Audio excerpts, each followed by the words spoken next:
waxaan rabaa inaan kula wadaago 10 faa'iido ama 10 isbedel oo qofku markuu sooman yahay jirkiisa ku dhici kara. 10kaas mataqaanaa isbedel waxay isugu jiraan inta badan u badan yihiin kuwa faa'iido u ah oo qofku mataqaanaa jirkiisa faa'iido u ah lagana dhaxlo Ramadaanka ama soonka Ilaahay dartiis loo soomay. Qofku inta badan Soomaaliya 12 saac ayaa laga soomaa, wadamada qaarna ilaa 17 meelahaas laga soomaa. Waqtigaas kooban oo qofku mataqaanaa sooman yahay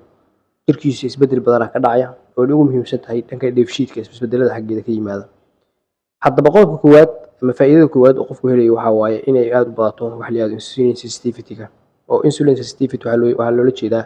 qofku markii uu cuntada cuni jiray oo sokor badan cuntada la jajabiyo sokor loo bedelaa sida caadiga ah jirkeenu basta ma yaqaan wuxuu yaqaan sokor u yaqaan markii glucose loo bedelo glucose ama energy-gaas maskaxda iyo wadnaha iyo meel kasta laga jiray. Marka waagaas waxaa dhici kartay maadaama cunto badan cunayay subaxdii quraac qado iyo casho in insulintaas mataqaanaa insulinta la soo deynaa ee la rabo sokortaas tirada badan xareed aad u yaraa jirtay. Hadda maadaama aad sooman tahay waxaa dhacayda in insulin sensitivity aad u badato oo insulintu shaqada ay noo qaban karto sokorta ay ka xaray karto ay aad u badato maadaama waqti kooban wax cunaydo insulin badan ayaa mataqaanaa jirkaada lagu soo deynayaa taasoo sabab u noqonayda oo keenayda in insulin resistance ama insulintii inay shaqada qabso weydo ay meesha ka baxdo. faa'iidada labaad oo ka helido Ramadaanka waxa waaye Ilaahay dartiis loo soomo autophagy waxa la yiraahdo. Autophagy waxa waaye in jirkeenu uu dib mataqaanaa u burburiyo unugyada mataqaanaa hawlgabka ah kuwaasi oo mataqaanaa hadda aan wax shaqo qaban ama mataqaanaa xaalad khatar ku jira oo isbedelaan oo kale markay sonkor waayaan oo qofku inta saacado uu sooman yahay waxa dhacda unugyadaas mataqaanaa inuu gaabis ku yimaado shaqadoodii kadibna unugyadaas mataqaanaa laga takhaluso. Marka qodobka labaad waa in jirka uu dib isu nadiifiyo. qodobka saddexaad waa qofka in miisaankiisa uu aad u dhimo. Waxaa la sheegaa maadaama sokorta tirada badneed ee la bedeli jiray dufanka loo bedeli jiray hadda aysan jirin in meeshaas ay ka imaanaydo in tii hore ee jirka ku kaydsaneed sida qaasa caloosha iyo geesaheeda ay ku kaydsan dhabarka dambe iyo in la soo burburinayo kadibna loo soo bedelayo mataqaanaa sokor oo qofkii mataqaanaa kadib mataqaanaa sokortaas energy u baahan yahay laga siinayo dufankii u kaydsanaa oo waxaa la yiraahdaa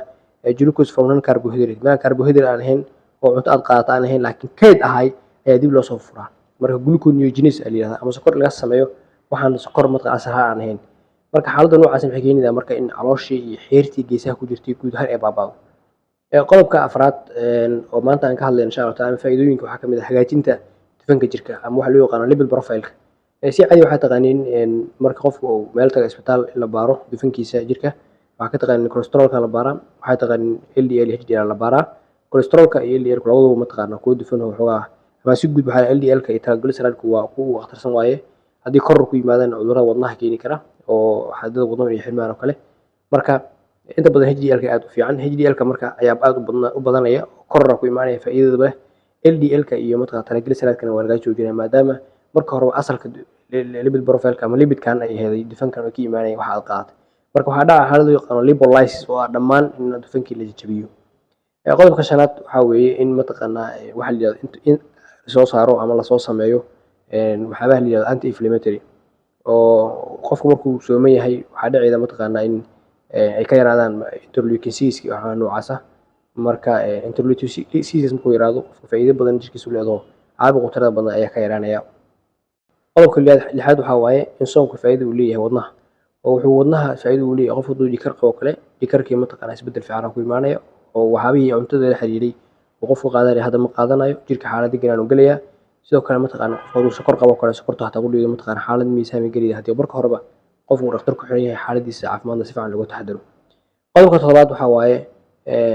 in dheefshiidkii uu xaaladna siina u galayo oo dheefshiidka tirada badnaa iyo hawshii socotay isbedelkii laga nasanayo kadibna mataqaanaa waxa la yiraahdo microbiome waxa la yiraahdo modulation uu yimaado oo waqtiga cuntada maadaama uu xadidan yahay in xoogaa bakteeriyada caloosha ku nooleed iyo waxyaabihii kale iyo parasite kale iyo qofku ka nasto oo saameyntu tirada badnaa iyo gooryaanadii iyo ka nasto. qodobka sideed waa in maskaxda ay faa'iido badan ka hesho waxa la yiraahdo soonka saacadaha kooban qofku sooman yahay maadaama sokorta tirada badneed maskaxda mataqaanaa ay ka yaraanaydo saacado kooban mataqaanaa qofku sokorta uu moog yahay waxaa la soo saaraa nooc kale oo energy ah oo ketone production jirkeenu sameynaa kaasoo loo yaqaan beta hydroxybutyrate. beta hydroxybutyrate wuxuu keenaa mataqaanaa waxa la yiraahdo in maskaxda energy u noqdo tabar u noqdo. sidoo kale mataqaanaa waxaa jira waxa la yiraahdo brain derived neurotrophic factor waxa la jira brain derived neurotrophic factor kan oo korna ku imaana kadibna maskaxda ayuu waardiye u noqonayaa dheecaankaas soo saarayo oo neuroprotective waaye. Qodobka sideedaad ama qodobka sagaalaad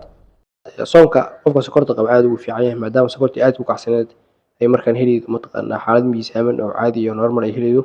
oo dadka qaar waxaa laga yaabaa daawada inay ka maarmaan dadka qaar waa qof kasta maahan dadka qaar ay daawooyinka qaataan insha Allah tacaala waxa waaye dhakhtarkooda ay kala tashadaan waaye ramadaanka markii la joogo ama cirbad ha qaato qofka insulin ama kidney ha qaatay waxaa la rabaa inuu dhakhtarkiisa kala tashado oo waxyaabaha mataqaanaa la soo siyaaday waxaas ku soo kordhay waxaas iyo inuu dhakhtar kala tashado la rabaa si qaas dadka qaata insulinta iyo kiniyaasha loo yaqaan sulfonylurease marka kuwaas waxay keeni karaan qofku iska dhaafo inuu hyperglycemia ama sokorta dhulka ay dhacdo marka haddii daawadaas aad isku dartay daawadaasna aad isdurtay soontana waxaa macquul ah haddii aadan dosage range lagu sameynin oo waxa qaadan karta iyo aysan dhakhtarku soo hujimeynin in khatar badan kala kulanto